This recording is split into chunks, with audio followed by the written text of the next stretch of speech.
জলবায়ু পরিবর্তন মোকাবেলায় আন্তর্জাতিকভাবে দিন দরবার আরো বাড়াতে হবে বলে মনে করছেন বিশেষজ্ঞরা। তারা বলছেন, উন্নত বিশ্বের অতিরিক্ত কার্বন নিঃসরণে তাপমাত্রা বেড়েছে, এর প্রভাব পড়েছে বাংলাদেশেও। তরুণরা বলছেন, নীতি নির্ধারণী পর্যায়ে যুবদের যুক্ত করতে হবে সংকট মোকাবেলায়। কুষ্টিয়ার পরিবেশ রক্ষা নিয়ে এক ইউথ সামিটে কথা বলেন বক্তারা। শাহিন আলীর তথ্য ছবিতে প্রতিবেদন। বাড়ছে পৃথিবীর তাপমাত্রা, গলছে মেরু অঞ্চলের বরফ, বাড়ছে সমুদ্রপৃষ্ঠের উচ্চতা, মূল ভূখণ্ডে ঢুকছে লবণ পানি, হুমকিতে জীববৈচিত্র্য। আর এই জলবায়ু পরিবর্তন রোধে সবসময় তরুণরা অগ্রগামী। ন্যায় বিচারের দাবিতে সোচ্চার তারা।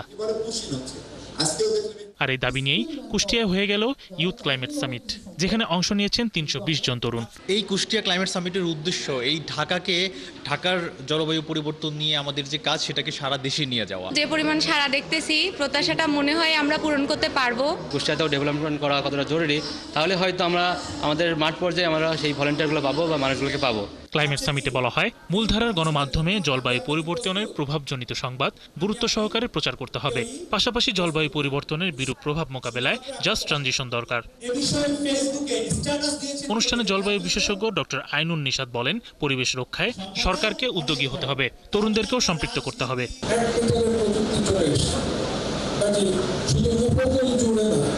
আমি দেখতে পাচ্ছি এখন থেকে ৫০ বছর পরে, বাট আমাদের একটু সময় লাগে।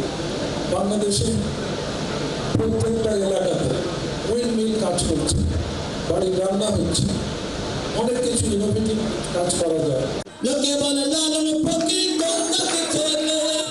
ক্লাইমেট সামিটে আয়োজন করা হয় সাংস্কৃতিক অনুষ্ঠানের, যেখানে শিল্পীরা পরিবেশন করেন লালন সঙ্গীত। শরীফ আজাদ প্রীতম, ৭১।